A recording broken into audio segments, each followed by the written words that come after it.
Back to what I was talking about last time of the common cloud, common thinking cloud.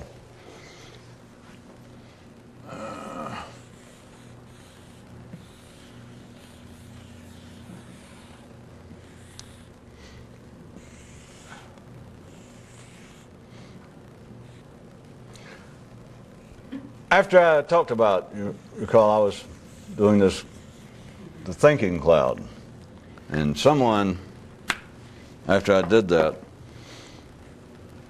made some little comment about that after I did it, that yeah, they got to where they sort of felt like they could feel their own little cloud up there, which I understood was a nice little comment, except for this. I can understand after somebody mentioned it, some of you might have sort of had little passing thoughts of that later. But it is really a collective cloud, and in a very specific sense. That back to consciousness for a second. Since for thousands and thousands of years, not excluding me, people have tried to talk about states of consciousness if they weren't calling it something else.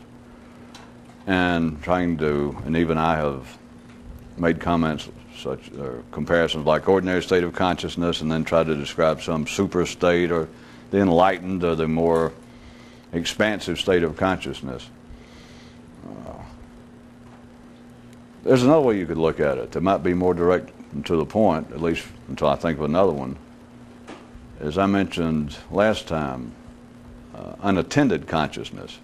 Because everyone who's normal, genetically, in the brain sound, everyone, let's just go ahead and say, is conscious, rather than split all these hairs about, well, most people are sort of semi-conscious, or people are in a somnambulistic state of consciousness, or a mechanical state of consciousness. It's all, if you knew what you were saying, it all has validity and use as far as words go.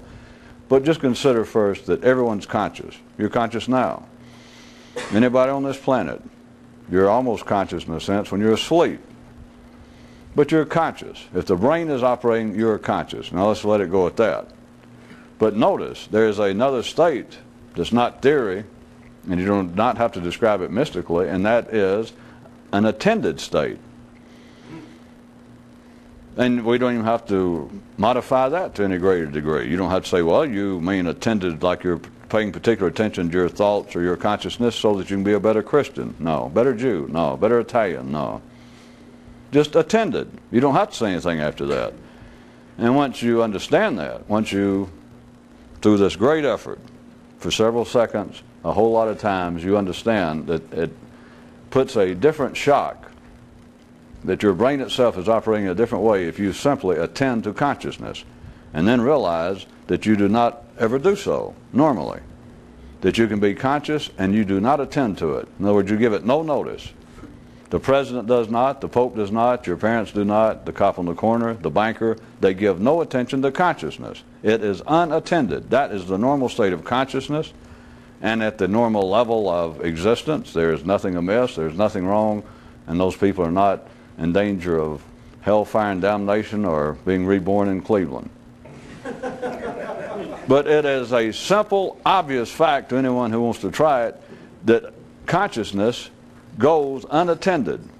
You can live 65 years, you can be successful, you can lead a country, you can lead a religion, you can become a billionaire, and never have any attention, your own attention, given to consciousness. Now, having said that, back to the idea of this common cloud of thinking. If you are operating at the unattended, or if you're in the unattended state of consciousness, dig this. You have no individual voice. Another way of putting it, you have no individual thoughts or ideas, or another way of putting it, you, as it's commonly conceived, you have no individual personality, which, maybe I'll go ahead and point out, I'll show why people cannot be, quote, cured of their psychological problems. Why people cannot, quote, change their personality. Everyone believes they're an individual. the more educated and sophisticated. Anyway, if you're just ordinary, you believe you're an individual. That's part of being a human. But again, beyond all theory, you can find it out for yourself. It's not that far removed from your ordinary awareness if you care to try it. And that is that people are not in the sense they believe they are. Humans are not individuals. Now the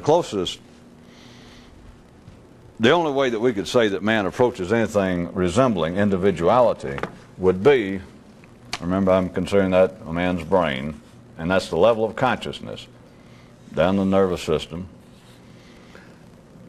Anything below that level, just to put a word on it, let's call it temperament.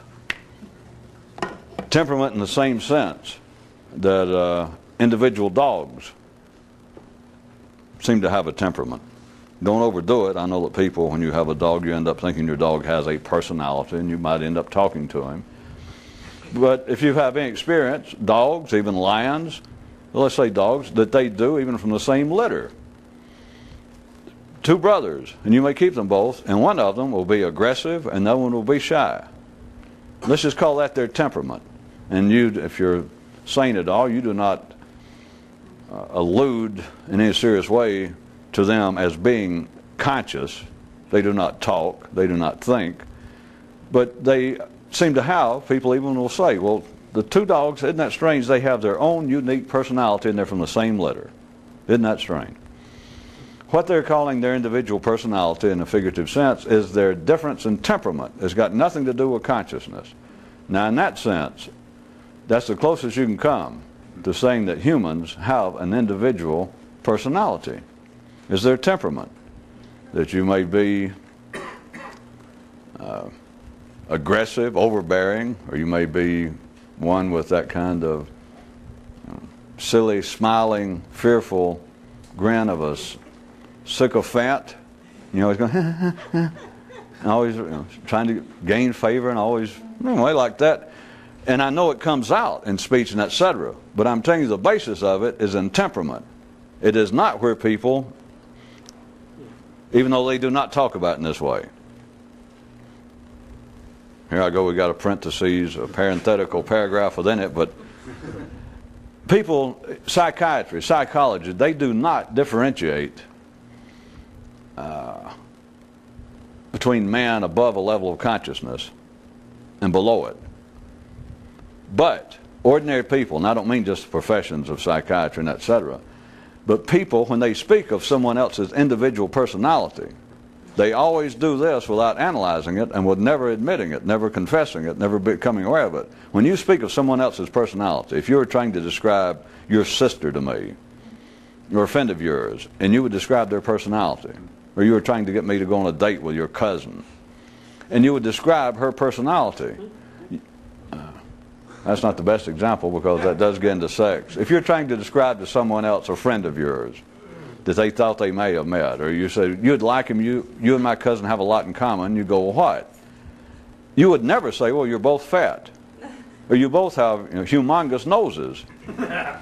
When you describe someone else's personality, if you're saying, you'd really like my cousin, I want you guys to meet someday, and you go, well, I'd like to, well, there's a reason why, and you go, and you would start describing his personality, but you would describe intellectually. You understand? You wouldn't think about it, but you would describe his taste. You'd say, well, you both like postmodern punk music. You both enjoy comic books. You both like such and such kind of movies. You both like rugby. But you're describing things, I know it seems to be a sport, but you're still describing things that is the person's, that comes from the level of consciousness and above. You do not describe the person's temperament. You do not describe what would be his physical makeup were he a Homo sapien, if a Homo sapien could be one with no consciousness. You do not describe people by their temperament. You do not describe them below the level of consciousness. If you do, it's just an afterthought, or if it did get into sex, is why I changed the thing from you trying to get me to date your sister, because I would finally say, well, how ugly is she? Why are you trying to get me to date her? And so that would come into play, but it's not when you're normally. If you're not trying to sell a bill of goods to somebody, trying to push off your ugly cousin on some hapless blind dater or friend of yours, if you're actually having no hidden motives involved, if you're just trying to describe someone else's personality, trying to describe them as an individual, you do not describe them physically. It just does not come into play unless there's some unusual circumstances. So you're describing an individual, their personality, you're describing them from this level up.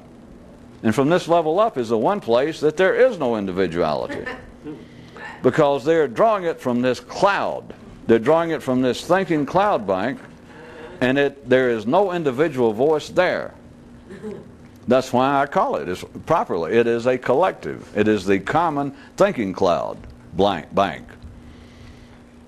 It is that's that same cache of thoughts upon which everyone draws. All sane people, all ordinary, all mainstream, ordinary people.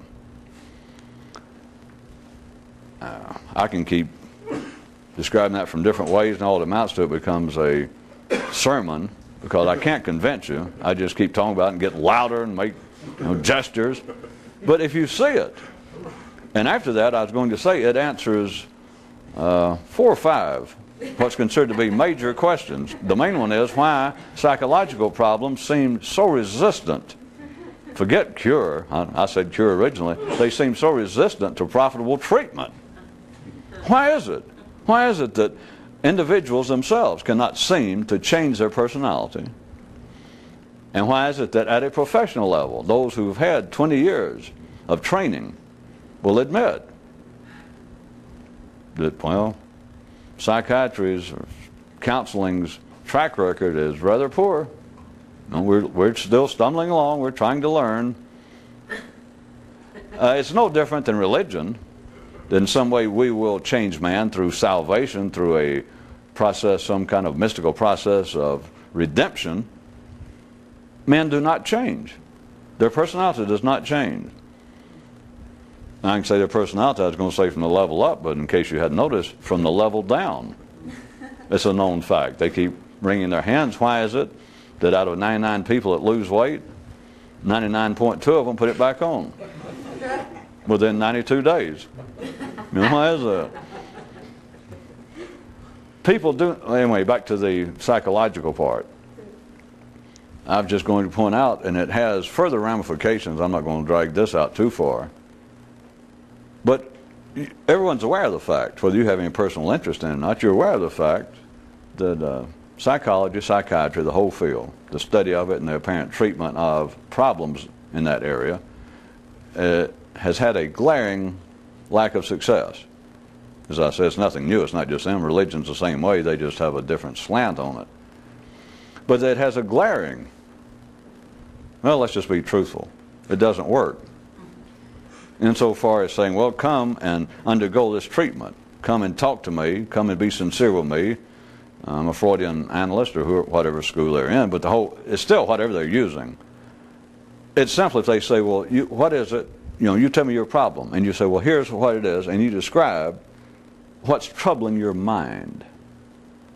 And they say, well, this is the field. This is our field of expertise. This is our field of interest. I am a psychiatrist, so come right in. You're welcome. Insofar as his or her problems, they do not get solved. They simply do not. And it's not an attack on psychiatry. They just simply do not. And why? Because they do not have an individual personality. How can it be changed? How can it be reshaped? How can it be remolded when they have none?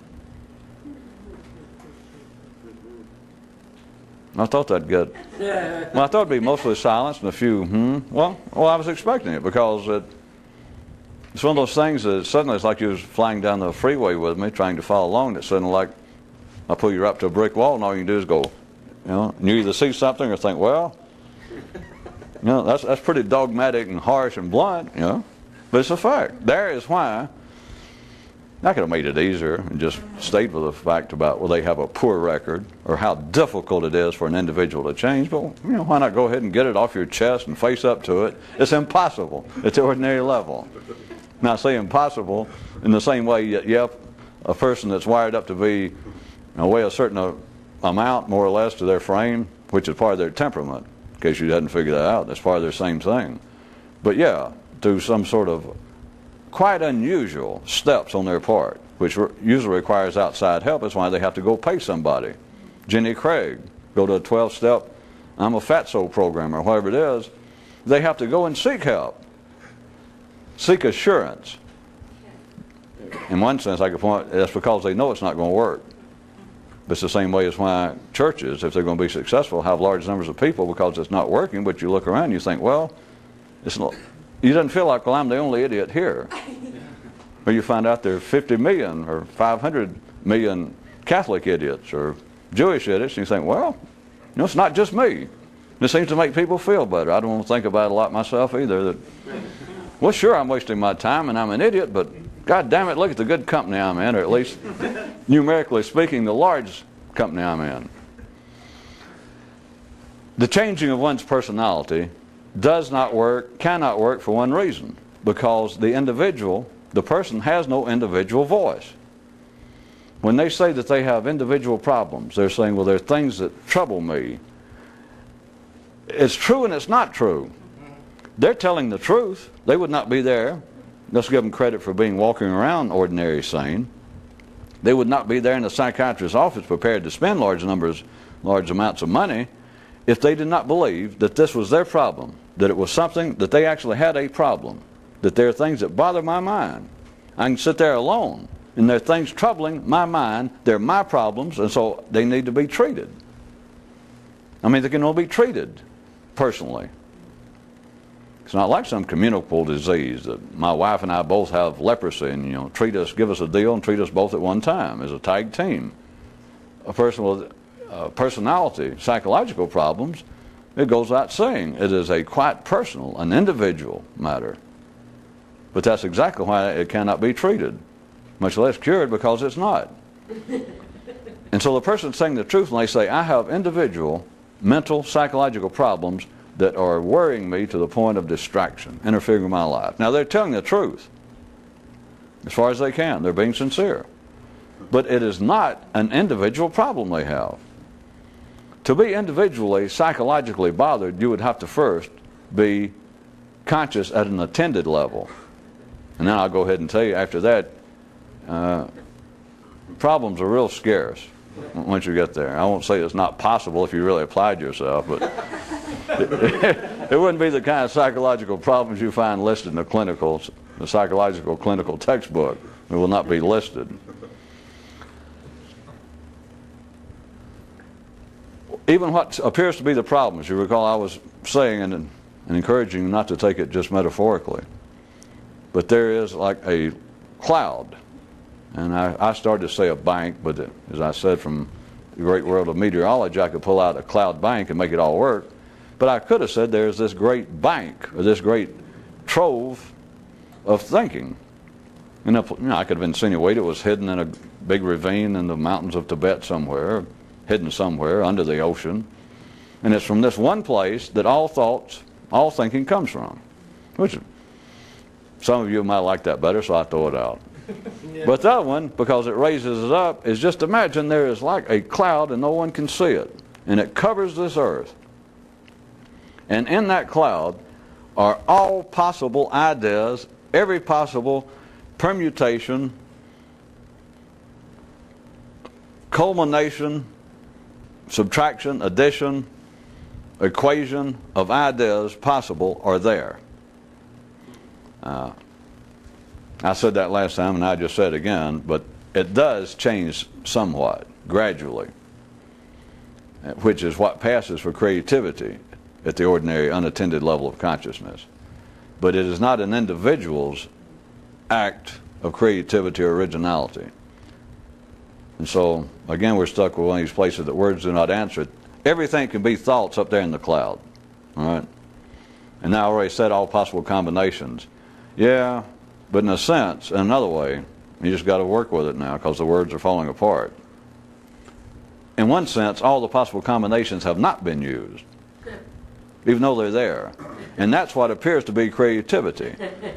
And that's how people at the ordinary unattended level of consciousness do become notable in whatever field. That, say someone comes up and begins some new attack on our body politic that they say, well, wait a minute.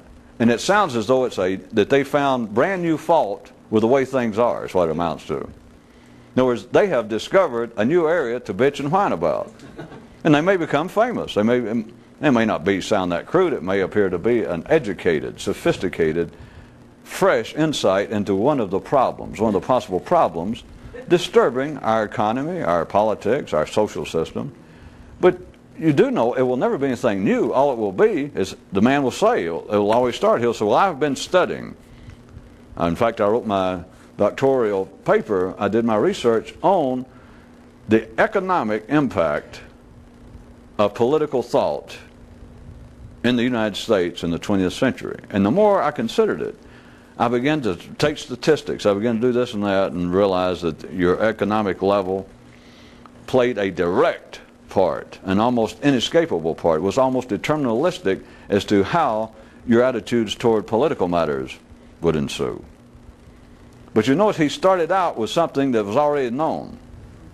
An area he could say, well, we're all concerned about why some people are conservative, overly so, and why some are liberal or whatever. He'll pick out some area in which there is interest. And he may become famous, notable, for some period of time over the fact that he seemed to have a fresh insight, a new spin, a new take, a new view of it. But notice it is not really creative. And that's where it begins to break down, because I could take the other view and point out to you that it does pass. It is creative. He was the first guy that we know of that publicly got any attention. Whoever said that, whoever came up with this theory, could be an economic model, whatever it is, a new style of painting. And it seems that this one man is on the verge, right on the edge of starting a whole new school of painting. Just when the art world was wondering, what are we going to do after post-modernism? And then suddenly, out of nowhere, comes this guy, shows up in New York, and they're astounded. Because it does not look, well, it reminds you some, perhaps, of Jasper Johns during that period when he was partially sober back in the 60s. You know, they'll come up with something, they'll say, well, it is reminiscent, but look, he has expanded the field. Whereas so-and-so, for a while, was just presenting these blank canvases, and we were also struck by its metaphorical significance. This guy, he starts with a blank canvas and then paints it all a solid color and then bleaches it back out and then hangs it. And they go, damn. You understand, that passes for creativity, but all it is a variation of something already known. That is not individual creativity, is all I'm trying to point out. In the same sense that whatever you're thinking at the ordinary level of consciousness, the unattended level of consciousness, you can even fool yourself. Everyone does. Like, think about it. You can fool yourself that what you are thinking, that is what is making up your consciousness, is individual to you. And it's not. Which is why it never answers anything. It's why it's not satisfying to many people. Well, it's not satisfying to anybody. But ordinary people, not like people that put up with stuff like this, but ordinary people just learn to live with it. You know, it's like a kind of a little rash. And most people are not that concerned about what's going on up here anyway. You know, if they can feed down here and have a little, naughty fun, a little lower down, and kind of coast through life, and they finally hit 40 and begin to wear out anyway, and they figure, screw it, I'll be dead soon, and who cares? And so they don't, plus I got TV. I got cable now, and I can sit here. I don't have to worry about that, which is about the only worry. For those of you that didn't get it, I'll do it one more time at least. Ordinary people, when it sounds like I've made attacks on entertainment, will point out that according to how serious someone was about trying to achieve another state of consciousness, that at the extreme you would cut out. You would almost become a one-person monastery. That you would cut out movies, books, just everything. Not because that there are any particular ones are destructive or beneath you. It is because they all come from the same source. And you cannot take anything from that cloud, from that bank in which all the thoughts are already there, all the ideas are already there, including the mystical ideas. They're already there, and for you to think, well, I'm thinking about them. And for you to think that that's thinking is non-thinking. It is not. It is not individual, and that is why it will never go anywhere, but ordinary people do not care. The rest of you, I would say, that is the basis of why you're never satisfied consciously. But once you understand what it is, at least you've got the opportunity then of ceasing to waste time. Because nothing that's going to come out of that cloud, put it to you this way, within the cloud are no secrets. There's none. And the idea that you'll find a secret book, a secret manuscript, an old man somewhere with a secret written down on a scrap of papyrus or platypus's bill is not true. Within the ordinary, within the common thinking cloud are no secrets. Everything that's in there is already known. Which, if you see that, you should go, phew, because it is a hell of a relief. Well, I shouldn't overdo it. It'd be a hell of a relief if realizing that would then automatically make you attending to your consciousness from now on. Then it would be a hell of a relief. It's the possibility of a hell of a relief. Even if you cannot attend to consciousness, at least you know that the rest of the time you're just sleeping in your soup. I mean, you got your head.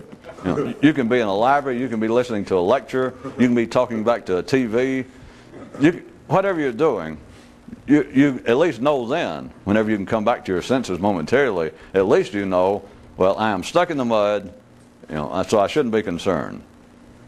It's not, I've spent, whatever you've spent, 30 or 40 years sitting there doing the gas, and you hear the back wheel spinning, and you think, well, if I keep doing it, just sooner or later the car is going to finally settle down, I'll get past the mud, somebody hit some kind of solid ground, and I'll get out of here. No, you won't. But at least it's a relief to know, well, at least I know that I shouldn't expect any better. When you're at the ordinary level of consciousness, nothing's going to happen. And at least knowing that, I don't know if I should say it or not, but I'm about to, I already did. It's somewhat of a relief that at least you know, well, nothing's going to happen, and so you're not all that disappointed. Well, all right, you're disappointed in you, but you're not disappointed like, well, I wasted my time talking to that person. At least you're past that. You can know, well, I'm wasting my time talking to anybody. Well, I wasted my time reading that book. And then you come back and you go, well, hell, I wasted my time reading anything. That was why I was trying to point out a few nights ago that you really only have two choices. Your mind, as long as you're alive, your mind is going to be entertained by thoughts, by ideas. And you've only got two choices. It will be entertained from life without, which it can only come from that collective, common thinking cloud. That's where every book, every movie, no matter people say, you got to see that, you got to hear this new band. They're like no band you ever heard. You know that's not. I don't mean you might not enjoy it. Or you got to read this new novel by so and so. It will blow your mind. No, it won't. It may be enjoyable for people that like to read fiction, but at least you know that there's nothing out there is going to change me. It's all on the same level once you understand what this is about. And so in one sense, as I said, you're no longer disappointed in life. You're disappointed in you for going for it again. Because you're either letting life out there run your mind, that energy that's running everything out there, from popes to peasants, from geniuses to gutter snipes, is running your consciousness. It literally becomes, it's all on the same level. Some of it you might enjoy more. Obviously, some music, some movies, whatever it is. But insofar as you thinking, well, I should be getting something out of life. I should be studying. I'm sure this is meaningful. No, it's not. I mean, you might as well see it and get it over with. So at least when you sit there and go, wouldn't what hires do that, you realize it's just a new band. It's a new novel. It's a new movie. It's not going anywhere. It's not going to get you out of the mud. If you're operating at that level of consciousness and you have no individuality, what is it the person can expect from life? And if there is no secret there, within that cloud, there's no idea. You hear ideas or you read ideas that do seem to momentarily, I was pointing out there's nothing out there, a novel that will blow your mind, and most of you went, ha ha ha. But on top of that, there are times that you've been watching a movie or reading a novel that you have, or a serious book, some spiritual book, that you know damn well there's been times that you just hit a sentence, just 3 or 4 words, an idea put in a certain way, and you went, damn! You probably had to get up and walk around, or you closed the book, and you went back and you read it, and you thought, this is it. You know, where have you got it? Some old Tibetan writer, some Chinese writer, something, and you just suddenly a sentence. And you thought, that's it. The man has explained what the secret of enlightenment is. I understand that. But did it change? Did it enlighten you? I mean, I hate to do this to you and have to point out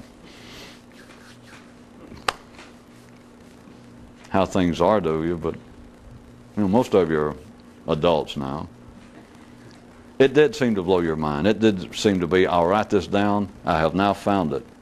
No, you didn't.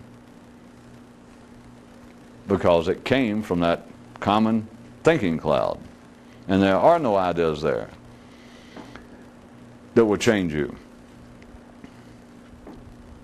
If you're running at the level of consciousness that needs no attention, nothing will ever change. You can't change physically, not to any notable degree. You could possibly lose weight or quit smoking or start smoking.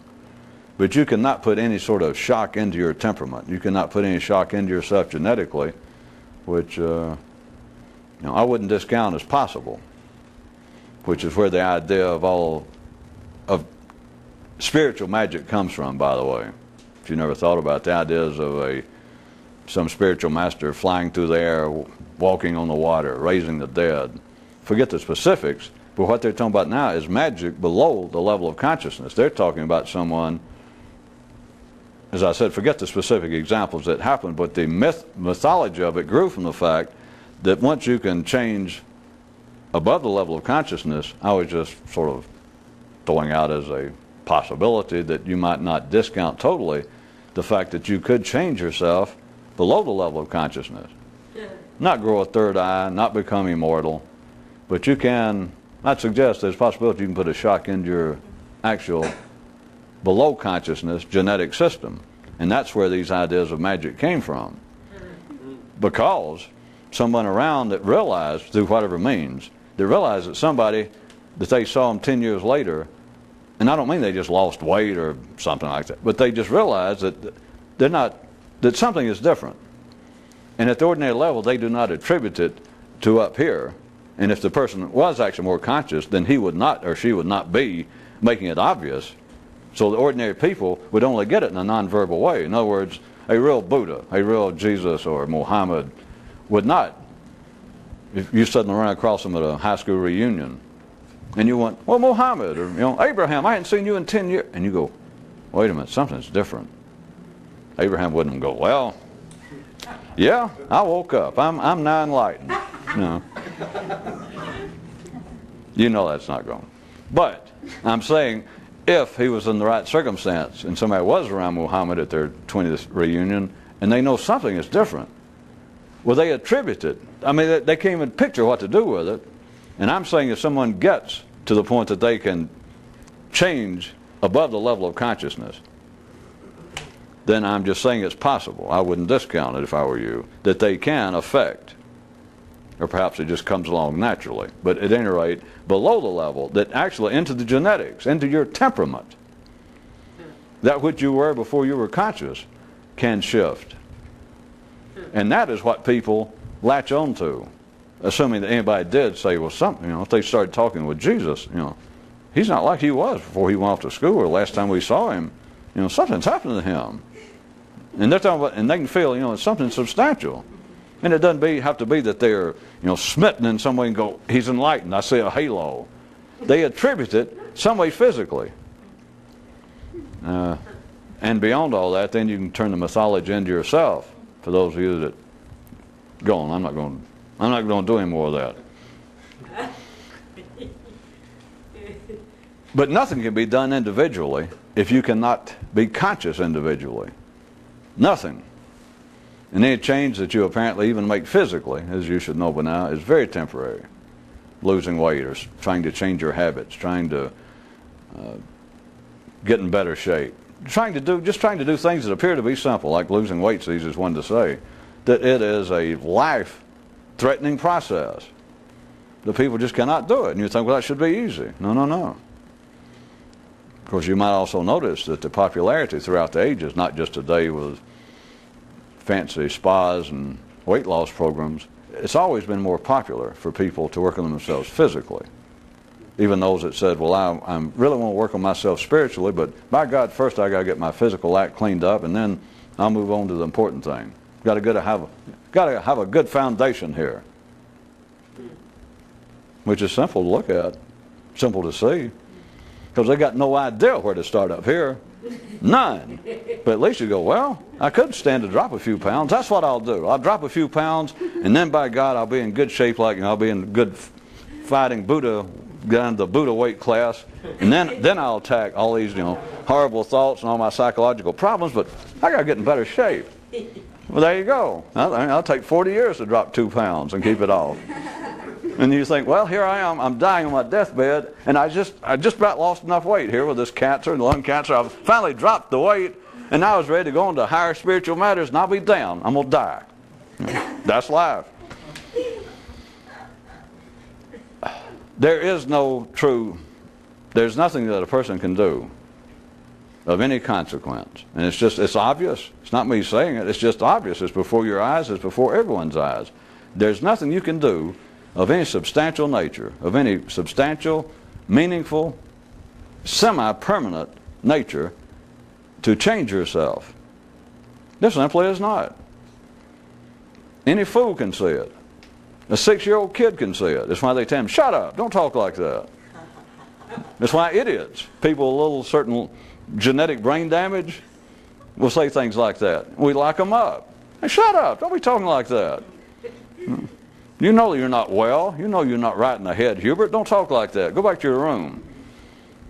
Because those kind of people come out and they'll hear people sitting around talking about losing weight and about, well, you kept it off for 6 months or this and that. And you got some little kid who come out or some, your idiot cousin Hubert.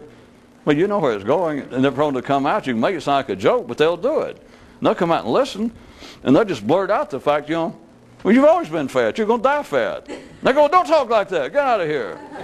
And they just point out the truth. Or come out and said, well, hey, ain't you the aunt? I can't remember your name, but ain't you the one that loses 50 pounds every year? Get him out of here. Go back to your room. Go back and play with your crayons. There is no such thing. It's just there. As substantial, meaningful, individual change. That is so simple. I hate to spend much time on that, but look at why people get in groups. I've already mentioned from several ways tonight, but why people go and join a 12-step program, a self-help group to quit drinking. Why you go and join and pay somebody to go there, whatever you do with those things, to lose weight. That you go there each week and you pay them money and they talk to you, or you have meetings in large rooms to accommodate all the fat people, and they talk about it. And you think, what you should think, from one view, if you could do it non-sarcastically and non-judgmental, is when I say it's obvious, is people never ask, well, what's going on here? And it's not just pointing out the folly, point out the obvious, really obvious, that, hey, the way to quit drinking is you quit drinking. The way you lose weight is you eat less food.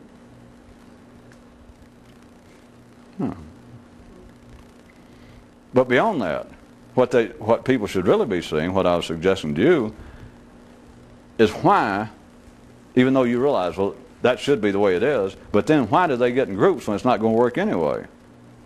Why are people drawn to groups? If somebody really wanted to find God, as they used to, and some still put it, that the people that believe the whole purpose of life, or even the mysticism, is to discover how to enter into a personal, an individual relationship, one-on-one, you with God.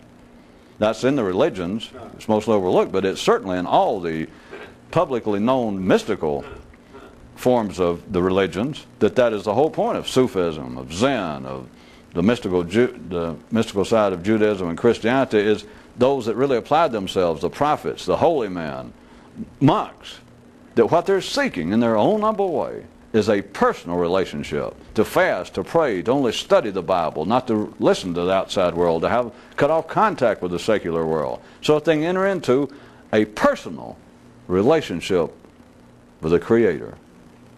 And it sounds great until you realize there they stand in the midst of 50 other guys. And that's probably doesn't seem right. It feels like they're half nude.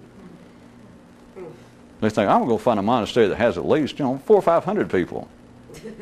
all interested in entering into a personal, individual relationship. If you don't catch it, it's the same thing as losing weight. If what you're after is truly a personal, individual relationship with God, what the hell you need somebody else for? You got you and you got God. Get to it. There's the woods, leave town, go to it, or go sit in your room. Well, no, I've got to buy some new courses, and we have a meeting. We have the group of individuals seeking a personal relationship with God meeting tonight. Our weekly meetings tonight. I got to go. It's not just humorous, and it's not irony, and it's not just the fact of me pointing out that it won't work, that it never has worked. But then I was trying to get you to consider, well, without me putting it into words, that there's not a real useful verbal answer, or it's better if you don't do it verbally. But why is it, when it's obvious it doesn't work? The people know it doesn't work. They don't care. They don't know what work means or not work. But if you force them to, for whatever reason, if I grabbed somebody and forced them, I went, what the hell are you going to a meeting for? You've never lost weight. You just keep going from one group to another. Or you've never found God. You've changed religions. You've gone to 14 mystical gurus. And you've never found a personal relationship to God. You're no more conscious. And, you shake them. They go, yeah, all right. They know it. And then, you let them go and they go, Jesus, what a sorehead, and they'll leave. Looking for a new mystic. The point is, it's meaningless to them, but what you should consider is, since they know it doesn't work, since they know they can't do it, the one that non-verbally, rhetorically I'm asking you, then you should consider, well, since they know it won't work and they can't do it, why do they all get in a big group and say, let's do it, when individually they know it's not going to work? Well, I'll give you a hint. I wasn't going to answer.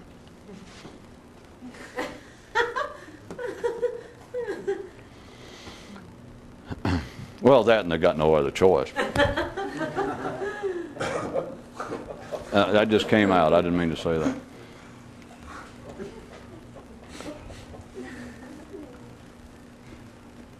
There is no such thing as, in any real sense, as religion, spiritualism, a spiritual life, much less mysticism, at a collective level. There is no true mysticism. There is no knowledge of life, of the creation, the purpose of life. It is not in that cloud. Several times recently I've asked you, sort of rhetorically, how come no one notices that the great, undeniable advancements man has made at an ever-increasing rate, almost daily, in technology, that no one notices, if we consider the world of technology, is down here. In the world that makes man unique, his world of consciousness, erstwhile known as his spiritual world, but his world of consciousness, that there has been no progress. None. And you never hear that mentioned. Unless somebody's making an attack. And if they make an attack out of it, that's not mentioning it. Because that doesn't count. Because anybody can say, do you realize that man's as stupid and ignorant and as pimple-minded as he was 5,000 years ago, in spite of the fact now he's got atomic bombs and stuff hanging to kill each other with rocks? That doesn't count, even though it's true. Because if it's an attack, as soon as he says it, and he puts it back in the cloud, someone else will withdraw it right next to him and go, oh no, and refute it. And so it all goes back and it balances out. That means nothing. What I mean is, there is no widespread awareness, none, of the fact that man has come no closer, or has not progressed up here. Now, a little more specifically, after all of this time, if you ask ordinary people, or those who have specialized in theology, mysticism, the metaphysics, psychology, philosophy, ask the experts, ask the ordinary sane person, do we know any more, does humanity have any better idea of what the purpose of life is right now than we did 6,000, 7,000 years ago? Do we have any more? No. I won't even go through the dramatics of waiting and going, No, we don't. When you hear people speak or write about areas that supposedly touch upon the very heart of the uniqueness of man, which they normally call his soul or his spirit, which is this, consciousness. And you say, and it begs for one question. Why am I here? The purpose of life. It's all the same thing. It's this up here. It's not the body. It's not a man's temperament crying out, what's the purpose of life? Its purpose of life is its existency. It is its existence. It has no verbal purpose. It has no verbal question. It is only here that says, why am I here? Why am I like I am? Which is, what's the purpose of life? There is no widespread awareness, either at the ordinary civilian level or at the level of the professional and the expert, that no one ever points out. There is no widespread awareness of the fact that we are no closer. No one has any better answer. Not one. Now we got new answers that they switch it around. And they say, well, the purpose of life must be, or God means for us to do so and so, and then they'll go through a period, at least in one area over here, they go through a period of, well, maybe there is no God. And maybe this whole group of people, this tribe, this civilization, they become atheists. And then they turn into naturalists. You understand? It's just a shift. But it's not progress. You cannot say, are they satisfied that they now have any better answer of what's the purpose of life than their forefathers did in that same area? They've got history there, known history of 3,000 or 4,000 years. They have any better? None. You can't even say any better.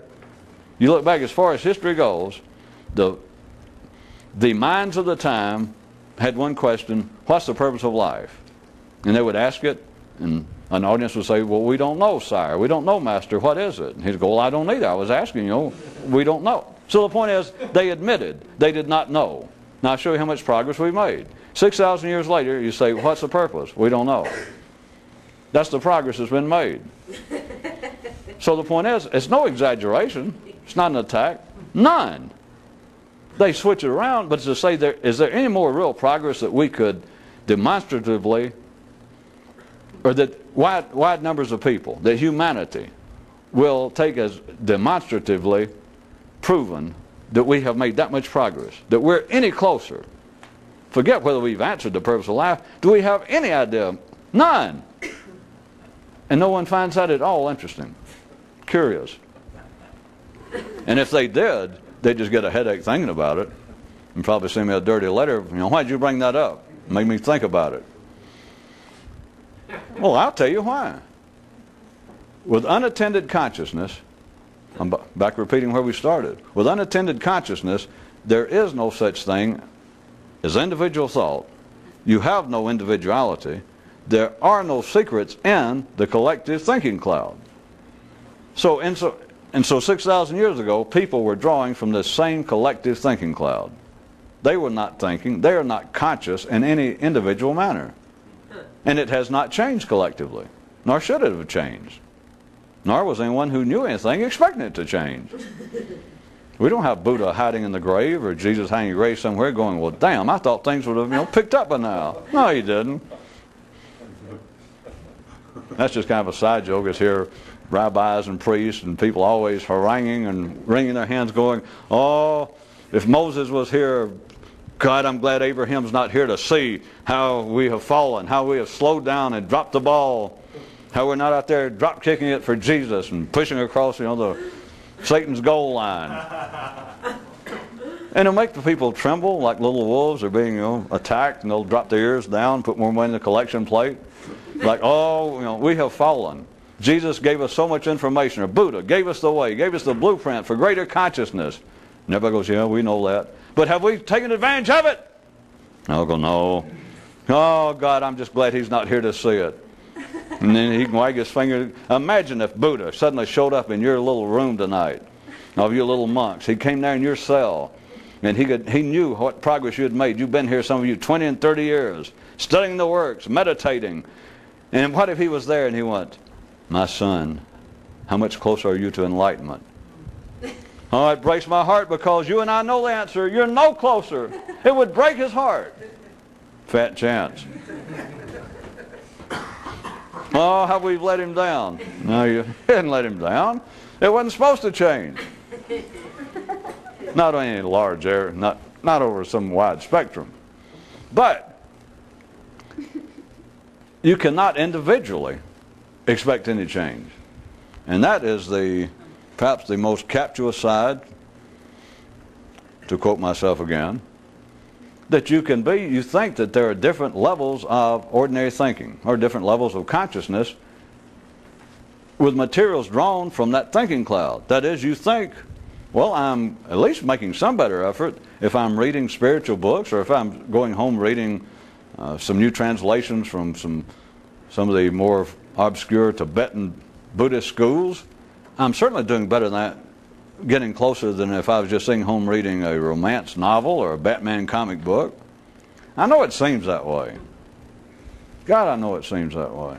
It's such a shame that you're wrong.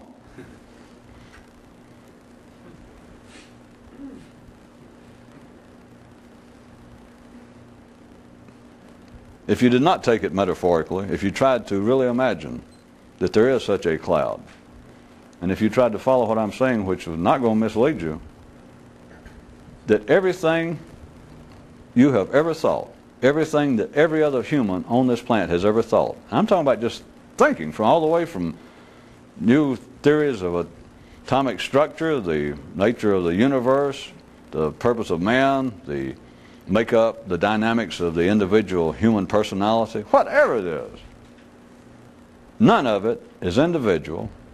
None of it arose within the person. And once you see it, it's obvious. It's not any kind of theory. And, well, that's just child's play. Is then to hit yourself.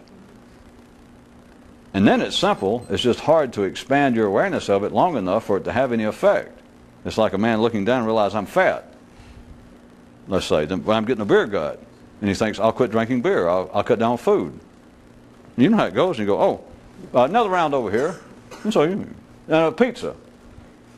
And so you drink some more beer, eat some more pizza, and then maybe the next day or a week later, you're there and you glance down again and go, damn, I'm getting fat. I'm going to quit. And somebody says, can I get you a drink? Yeah, I'll take another one. That's just the way it goes. That's at the simple level. And the level up here, you can begin to get glimpses of the fact, and they can strike you without any doubt that what goes on up here unattended in you, a person who's been pursuing the great mystical path for 20 or 30 years, trying many times during the day to ward off bad thoughts, or you find yourself attacking other people in your mind, or talking back to people, or being sarcastic, and you go, no, that's unworthy of a mystic. That's unworthy of someone attempting to do what I'm doing. No. And you think, no, those kind of people, I should take up for them. They don't know what I do, or they're poorer than I am, or they're disadvantaged, or I shouldn't be mad. And you take that as being, well, I'm on the path. I'm struggling. Everything you ever thought, and you begin to see it, it's just a waste of time. It's just irrelevant. That it literally, as strange as it sounds, is this huge bank, and everything you have ever thought, personally, everything you have ever thought came from that. And it's open to anybody. I'm not going into it. It has to do with your temperament. It has to do with which parts you withdraw. It has to do below the level of consciousness, but it's irrelevant because under most circumstances, you're never going to affect that anyway. So you ended up thinking what you think, and in a sense was preordained. Which parts you were going to take out. But they were all there, and there are other people. You're not individual. There are other people taking out the same thoughts, and you know they are. You don't find them very interesting. You think it, and you put it right back. Then you withdraw it, you put it right back, you take out something else, and once you see it, you realize that it is literally misnamed to say that you ever think, or that anybody does. You do not think thinking things. Man's brain is the outlet for it. Unattended consciousness is not true consciousness. It is the consciousness that we all accept if you do not know any better. But all you have to do is interrupt the thoughts that make up the unattended state of consciousness. All you got to do is interrupt them, suspend them long enough for you to become aware that you are in a different state.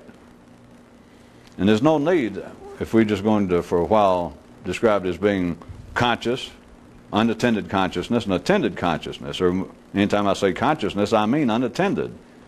You do not have to look after it. You do not have to get up in the morning and go, You do physically. Some days you go, I got to get out of bed, or my back hurts. But you do not wake up in the morning and go, oh, my conscience, I got to get it going now. Now, I know people say things to try to get my mind going, but they're already going. Or you wouldn't say that. You do not have to crank up consciousness. You don't have to plug it in. You don't have to rub your head. You wake up and it's already going. You were dreaming. Consciousness goes on, and you do not have to give it one dollop of attention. That's it. From the time you're born to the time you die. And no one ever knows that. No one. It's almost impossible to know, and it's simple as hell. You don't have to go hear a lecture. You don't have to read a book. You don't have to go out of your room to discover it's true.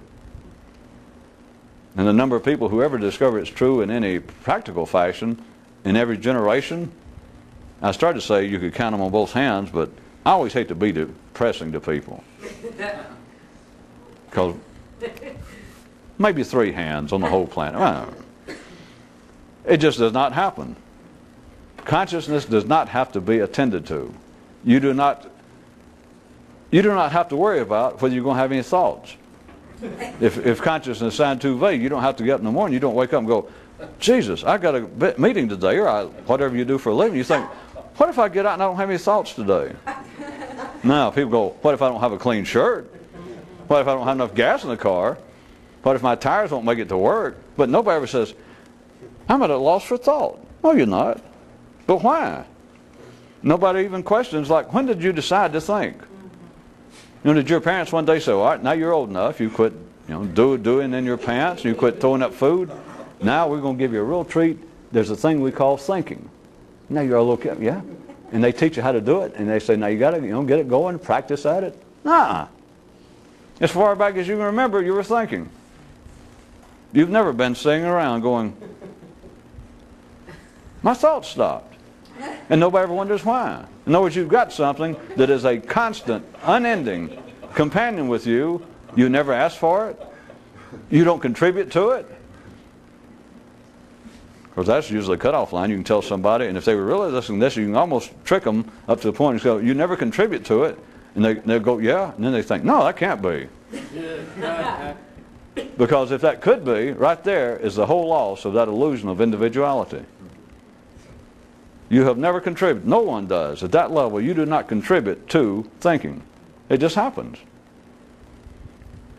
And if anybody needs any proof, all you got to do is interfere with it long enough for it to have some substantial, to imprint itself upon your awareness of what the state you're in. And you realize, well, that's not me thinking. What I consider to be my most private, individualistic feature is my consciousness, my thinking, the way I think. And you realize it is all a dream. It is all might as well be a puppet show, a shadow show. Because all you got to do is interfere with it, and you see what it is. Then you only got one problem in life, as always. How can I turn interruption into suspension? How could I turn suspension into stoppage? How could I attend to my little mental garden 24 hours a day? Because after that is when I'm not going to describe what it is. But as I point out, many of you know, you get to the point of realizing that. You think, well, I'll settle for that. If I could just attend to consciousness, if I could just be aware of consciousness 24 hours a day, I won't ask for my money back. When I die, I won't make a rude noise in the face of God. If I can just do that. There's a tape out. Good going. Perfect timing on your part in the control room, if I may say so. I don't know how you do it, but that was all I had to say, and you made the tape come just in right then. Fantastic. My compliments to the chief.